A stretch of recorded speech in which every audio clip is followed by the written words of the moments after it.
जय हिंद दोस्तों। सक्षमता उत्तीर्ण शिक्षकों का यानी विशिष्ट शिक्षकों का नहीं होगा ट्रांसफ़र, जो जहां है वहीं रहेंगे। और तमिलनाडु के तर्ज पर बिहार में शिक्षा होगा। देखिए, दक्ष मिशन के अंतर्गत पूर्व अपर मुख्य सचिव शिक्षा विभाग के श्री के पाठक साहब बच्चे लोगों को आधा घंटा एक्स्ट्रा क्लास के लिए कहा गया था और वो चल रहा है।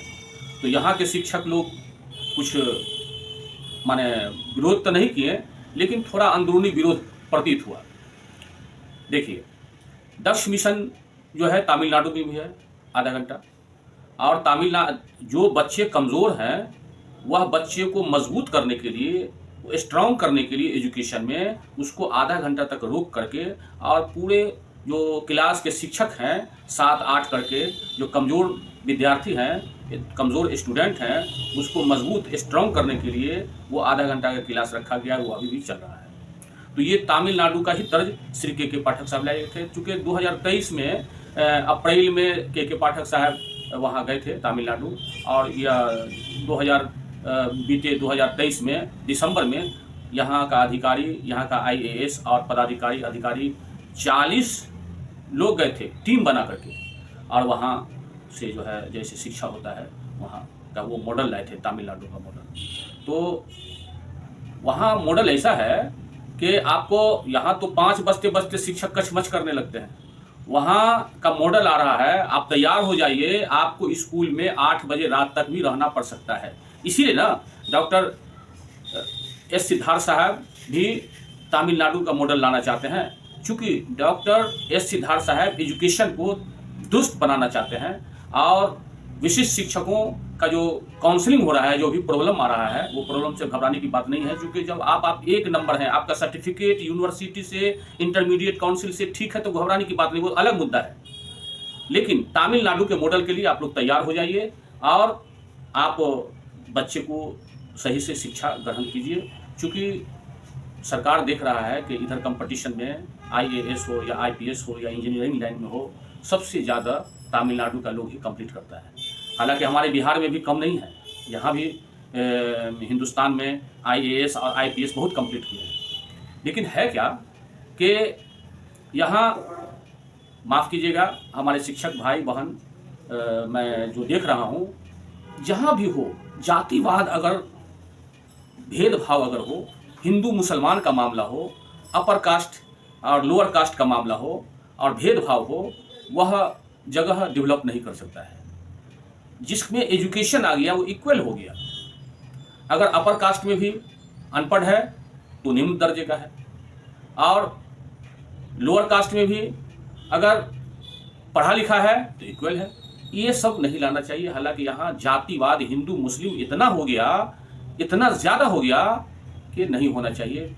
एक मिसाल है, जिस तरह से एक स्वस्थ शरीर है और उसमें एक अगर हाथ विकलांग हो जाए तो समझिए वो विकलांग है। एक भाई अगर मुस्लिम अगर हट जाए तो विकलांग हो गया। एक लोअर कास्ट अगर हट जाए, दलित महादलित आ जाए, तो वो हाथ नहीं रहेगा।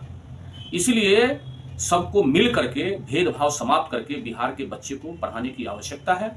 और यहाँ के शिक्षक, सभी शिक्षक योग्य हैं और मजबूत है, उससे घबराने की बात नहीं है। क्योंकि शिक्षक को अगर 6 बजे यहाँ ड्यूटी दिया गया तो 6 बजे भी पढ़ाया है, और 6 बजे भी हाजिरी बनाया, सेल्फी फोटो भी जाता था। शिक्षक हर तरह से वो सक्षम है। अब है शिक्षकों को भी सुविधा होना चाहिए। के पाठक साहब बोले थे कि हर स्कूल के क्षेत्र में, हर ब्लॉक के क्षेत्र में, हर पंचायत के क्षेत्र में जो है शिक्षकों के लिए आवास का व्यवस्था किया जाएगा। तो ये आवास कहाँ गया कोई पता नहीं। दोस्तों, हाँ, मैं हमेशा सरकार से लड़ता हूँ और अच्छी बातें आप लोगों को कहता हूँ, और आपके सपोर्ट में सरकार से मुतालबात, सवालात और प्रश्न रखता हूँ। सोशल मीडिया एक बहुत बड़ा स्तंभ है।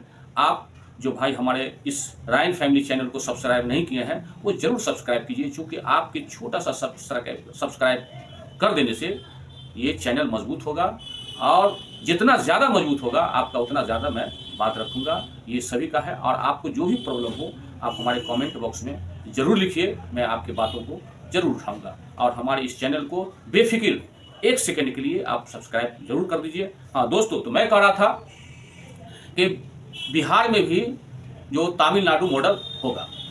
और ऐसा नहीं है कि तमिलनाडु के बच्चे ज़मीन पर नहीं पढ़ते हैं, वहाँ के बच्चे भी ज़मीन पर बैठ के पढ़ते हैं। प्राइमरी स्कूल के बच्चे सब बिहार में भी पढ़ते हैं, ये अलग बात है। लेकिन शिक्षक बच्चे के भविष्य के निर्माता हैं। मैं सरकार से कहूँगा कि ठीक है, आपको TRE 3 बहाली करना हो, TRE 4 बहाली करना हो, TRE 5 बहाली करना हो, जितना डंका पीटना हो पीटिए, लेकिन शिक्षकों को मानसिक तनाव नहीं दीजिए, उसको समय पर वेतन दीजिए। समय पर वेतन के मामले में कहना चाहता हूँ, मैं साफ कहना चाहता हूँ, क्योंकि सोशल मीडिया एक बहुत बड़ा स्तंभ है।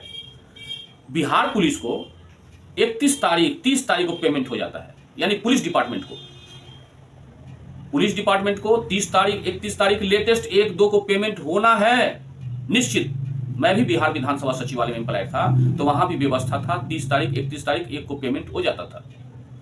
मैं सोशल मीडिया के माध्यम से कहना चाहता हूं कि शिक्षक राष्ट्र के निर्माता हैं, ये बिहार के निर्माता हैं और बच्चे के भविष्य के निर्माता हैं। यही बच्चे कल को IAS और IPS और मंत्री, प्रधानमंत्री, मुख्यमंत्री बनेगा। जो बच्चे के भविष्य के निर्माता हैं, उसके सैलरी में लेट नहीं कीजिए। अगर एक दिन भी लेट करते हैं, 30 से अगर 31 से अगर 1 तारीख भी हो गया, 2 तारीख हो गया, इसका मतलब है कि आप बिहार के कुर्सी पर बैठने के लायक नहीं हैं। आप नैतिकता के आधार पर आपको इस्तीफा देना होगा, चूंकि बच्चे इस राष्ट्र के भविष्य हैं, शिक्षक इस देश के भविष्य हैं, और पहले शिक्षक तब कोई। विदेश में है, मैं एक इंटरव्यू आपको दिखाऊंगा, 2, 4, 5 दिन 10 दिन के अंदर में एक इंटरव्यू दिखाऊंगा, जो केंद्रीय मंत्री, पूर्व केंद्रीय मंत्री जो विदेश में गए हैं, और एजुकेशन का क्या वैल्यू है, प्राइमरी स्कूल के शिक्षक का क्या वैल्यूएशन है, वो उनके मुख से बताऊंगा, उनसे मैंने वार्ता करवाऊंगा।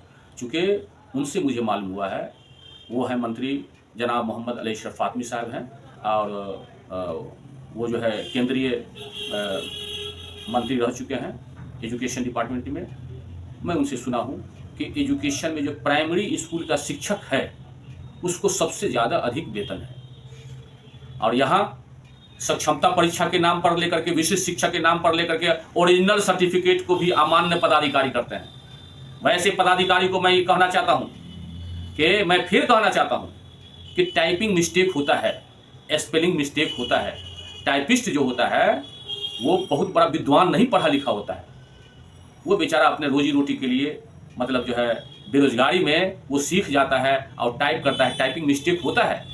अगर दूसरी बात कि सरकार जो टाइपिंग मिस्टेक गलती किया तो उसको सजा देना चाहिए कि सर्टिफिकेट वाले को जो है परेशानी करना चाहिए। वाह, क्या इंसाफ है। सबसे बड़ा दोषी जो पदाधिकारी गलत सर्टिफिकेट पर बहाली किया है उसको जेल दीजिए, और वैसे नियोजन इकाई को दीजिए, वैसे BDO CO को दीजिए। और ये शिक्षक को परेशान कर रहे हैं, कोई गलती फर्जी कोई बहाली हो गया और ओरिजिनल सर्टिफिकेट वाले को भी अमान्य कर देते हैं, और जो है कह रहे हैं कि स्पेलिंग लाने के लिए किसी में देवी है तो कुमारी क्यों नहीं, किसी में कुमारी है तो देवी क्यों नहीं है, किसी में POONAM पूनम है तो PUNAM पूनम क्यों है, किसी में मोहम्मद लिखा हुआ है मोहम्मद, और किसी में MD लिखा हुआ है तो मोहम्मद MD। ये सब जो है ये परेशान करना हुआ। साफ जाहिर है कि आप जो है सर्टिफिकेट यूनिवर्सिटी से इंक्वायरी करवाइए, विशेष दल के द्वारा। हाँ, सच सच होता है, गलत गलत होता है। हाँ, तो दोस्तों मैं कह रहा था कि न्यू मॉडल जो है तमिलनाडु मॉडल आ रहा है, आपको घबराने की ज़रूरत नहीं है। सरकार भी से मुतालबा होगा कि आपको कितना देर ड्यूटी लेना है। और दूसरी बात कि अभी जो है पुलिस डिपार्टमेंट में कल मुझे देखने को मिला है कि जो भी पुलिस से लेकर के DGP तक, अगर किसी का एक्सीडेंटियल डेथ होता है, अगर किसी का आकस्मिक देहांत होता है, वैसे सरकारी कर्मचारी से लेकर पदाधिकारी को 1,50,00,000 से 2,30,00,000 तक उसको सुविधा दिया जाएगा, उसके आश्रित को फायदा दिया जाएगा। ठीक उसी तरह से शिक्षकों को भी होना चाहिए, ये मैं मांग करता हूं। दोस्तों, अब मैं फिर नेक्स्ट वीडियो में आपके सामने आऊंगा, जब तक के लिए मुझे इजाज़त दीजिए। जय हिंद, जय भारत।